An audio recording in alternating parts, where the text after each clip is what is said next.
بسم اللہ الرحمن الرحیم۔ قصص الانبیاء میں آج ہمارا پہلا موضوع ہے قصہ حابیل و قابیل۔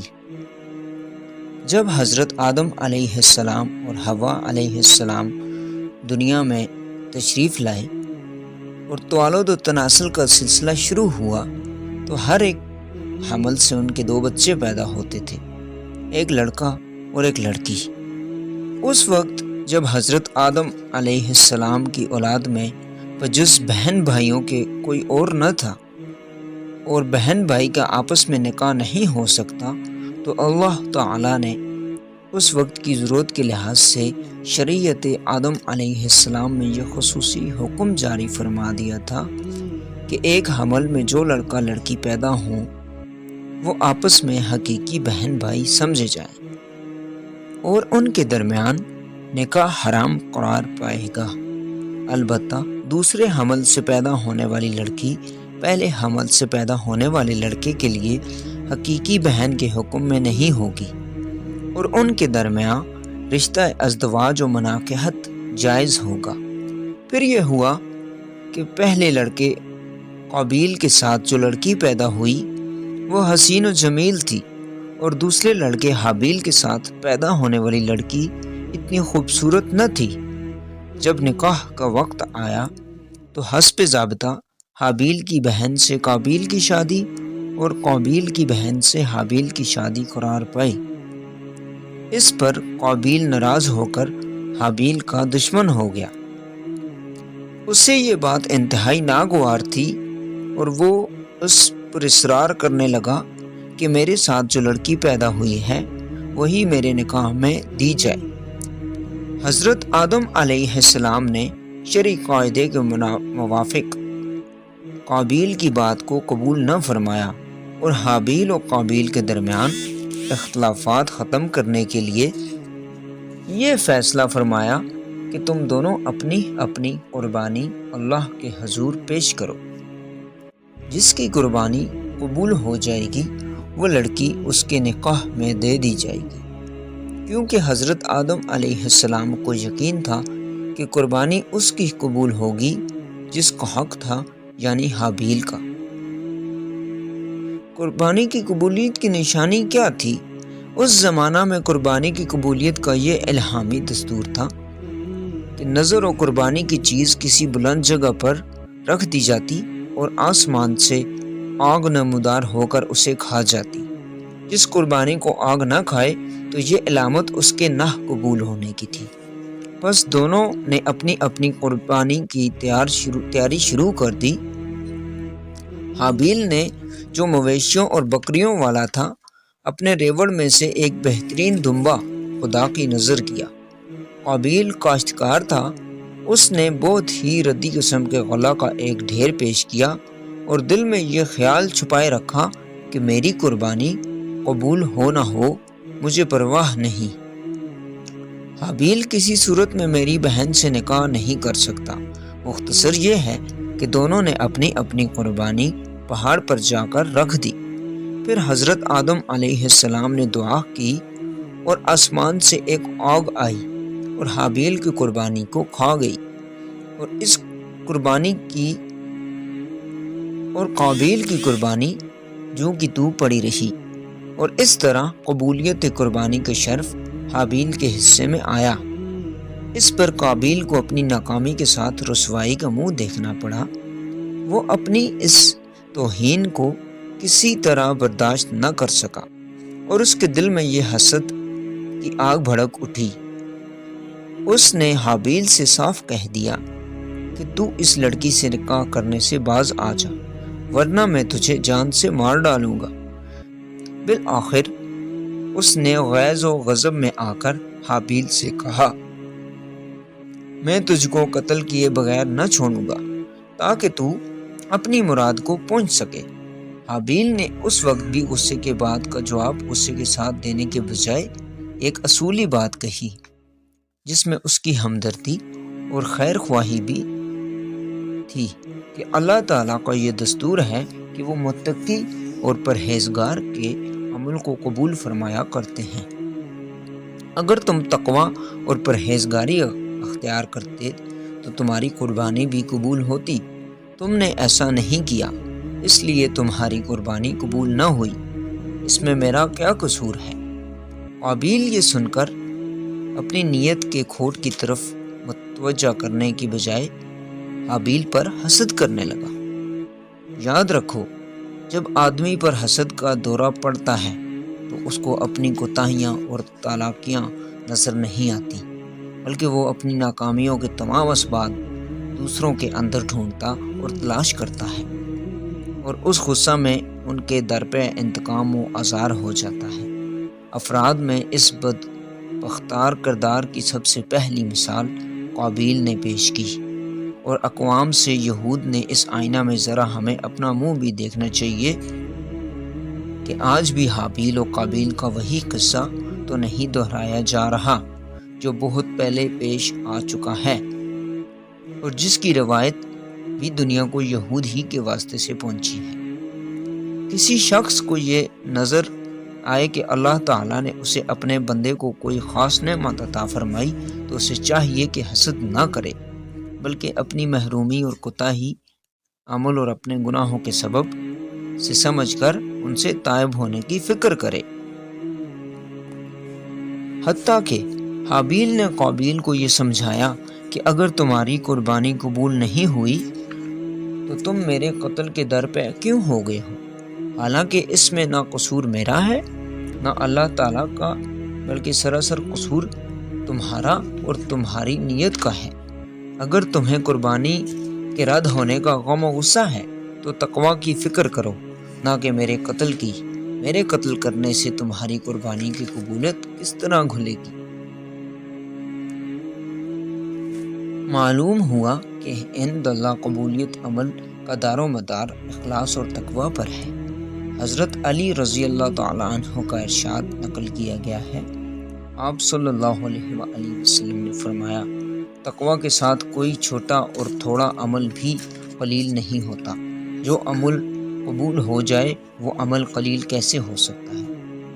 اس طرح اب حضرت ابو ذر رضی اللہ تعالیٰ عنہ فرمایا کرتے تھے کہ یہ بات اگر یقینی طور پر طے ہو جائے کہ میری ایک نماز اللہ تعالیٰ کے نزدیک قبول ہو گئی تو میرے لیے وہ نماز ساری دنیا اور موجودات دنیا سے زیادہ محبوب ہوگی، کیونکہ اللہ تعالیٰ صرف تقویٰ والوں کا عمل قبول فرماتے ہیں۔ مختصر یہ کہ حابیل نے جب دیکھا کہ یہ مجھے قتل کرنے کے لیے اقدام کر رہا ہے تو اس نے کہا، اے بھائی، میں تو کسی طرح تجھ پر ہاتھ نہیں اٹھاؤں گا، کیونکہ میں اللہ رب العالمین سے ڈرتا ہوں، جس نے مجھ کو اور تم کو دونوں کو پیدا کیا، اور جس نے ایک دوسرے کے جان و مال کے احترام کی ہدایت فرمائی۔ اگر تم مجھے قتل کرو گے تو میرے قتل کا بار گناہ بھی تمہارے سر ہوگا، پھر تو دوزخیوں سے ہو جائے گا۔ مگر قابیل نے حابیل کی یہ بات نہ سنی۔ اس کے حسد نے اس کو بالآخر اپنے بھائی کے ہولناک قتل پر آمادہ کر ہی لیا۔ قدرت نے انسان کے اندر ایک نفس لوامہ ودیعت فرمایا ہے جو اس وقت تک کسی ارادہ حرام کے خلاف احتجاج کرتا رہتا ہے جب تک مختلف تعویلوں اور بہانوں سے آدمی اس کی زبان بند نہ کرے۔ قابیل کو بھی اس مرحلہ سے گزرنا پڑا، لیکن بالآخر اس کے حسد اور حسن پرستی کی جذبہ نے اس کو اس ہولناک جرم پر آمادہ کر ہی لیا۔ قابیل نے اپنے نفس سے شکست کھائی اور اس کا نفس اس پر غالب آ گیا، اور اسی وجہ سے وہ نامراد و ناکام ہو گیا۔ بس جب قابیل نے اپنی خواہش کو پورا کرنے کے لیے حابیل کو قتل کرنے کا فیصلہ کیا تو اس کی سمجھ میں نہ آتا تھا کہ وہ کس طرح قتل کرے۔ شیطان جو انسان کا ازلی دشمن ہے اور جس نے قسمیں کھائی تھیں کہ میں ضرور بنی آدم کو اغوا کروں گا اور سیدھے راستے سے بہکاؤں گا، اسے اپنی پرانی دشمنی کا بدلہ لینے کا موقع ہاتھ آیا، اور وہ بھیس بدل کر قابیل کے سامنے آیا اور ایک پرندے کو پکڑ کر پرندے کا سر پتھر پر رکھا اور اوپر سے دوسرا پتھر مار دیا۔ اس طرح قابیل کو قتل کرنے کا طریقہ سکھایا۔ اب قابیل اس تلاش میں تھا کہ وہ بھی موقع پا کر اپنے بھائی کو اس طرح قتل کر دے۔ چنانچہ حابیل ایک دن سویا ہوا تھا تو قابیل نے ایک بھاری پتھر اٹھا کر اپنے بھائی کے سر پر مارا اور اس طرح اپنے بھائی کو قتل کر دیا۔ اس جرم کے ارتکاب پر وہ نقصان اٹھانے والوں میں سے ہو گیا، یعنی اس قتل سے اس کو دین اور دنیا دونوں میں خسارہ ہوا۔ دنیا کا نقصان یہ ہوا کہ والدین ناراض ہوئے اور بھائی جیسا ساتھی اور مددگار کھو بیٹھا اور قیامت تک کے لیے بدنام اور رسوا ہو گیا۔ اور آخرت کا خسارہ یہ ہوا کہ اس ظلم و تعدی اور قطع رحمی کی وجہ سے اللہ تعالیٰ اس سے ناراض ہو گئے اور قطع رحمی کا بانی ہونے کی وجہ سے ہمیشہ کی سزا کا مستحق ٹھہرا۔ اور ایک خسارہ یہ بھی ہوا کہ حدیث میں آتا ہے کہ 2 گناہ ایسے ہیں کہ ان کا بدلہ آخرت سے پہلے دنیا میں بھی ملتا ہے۔ ایک تو کسی کا ناحق مارنا اور دوسرا رشتہ داروں کو ستانا، جس کو قطع رحمی کہتے ہیں۔ قابیل نے یہ دونوں ہی جرم کیے، اور ایک روایت میں یہ بھی آتا ہے رسول اللہ صلی اللہ علیہ وآلہ وسلم نے فرمایا کہ دنیا میں جب بھی کوئی ظلم سے قتل ہوتا ہے تو اس کا گناہ حضرت آدم کے بیٹے قابیل کی گردن پر ضرور ہوتا ہے، اس لیے کہ وہ پہلا شخص ہے جس نے ظالمانہ قتل کی ابتدا کی اور یہ ناپاک سنت جاری کی۔ دفن کرنے کے طریقے کی ابتدا۔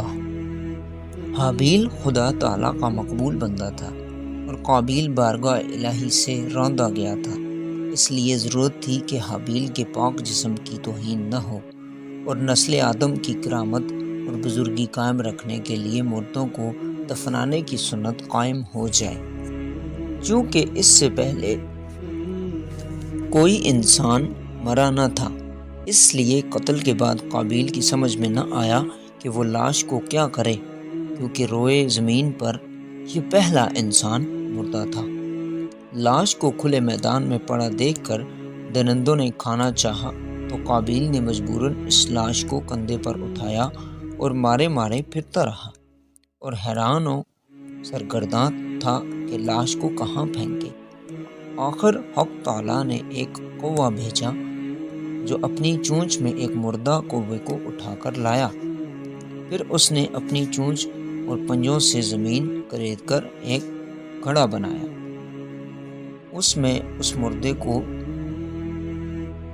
کوے کو ڈال دیا اور اوپر سے مٹی ڈال کر زمین کے برابر کر دیا۔ قابیل نے یہ تمام منظر دیکھا، اس وقت اسے افسوس ہوا کہ اس کوے کے برابر بھی نہیں ہے۔ افسوس ہوا کہ اس کوے کے برابر بھی سمجھ نہیں ہے جو بھائی کی لاش کو زمین میں دبا دیتا۔ کوے نے اس کو یہ تدبیر بتلائی کہ وہ اس طرح اپنے بھائی کی لاش چھپائے کہ دوسروں کی نظر نہ پڑے اور اس کا جرم افشا نہ ہو۔ کوے کے اس سیانے پن کو دیکھ کر قابیل نے اپنا سر پیٹ لیا کہ ہائے میری کم بختی، میں کوے سے بھی گیا گزرا ثابت ہوا، مجھے اتنی تدبیر بھی نہیں سوچی کہ میں اس طرح اپنے بھائی کی لاش کو ڈھانپ دیتا۔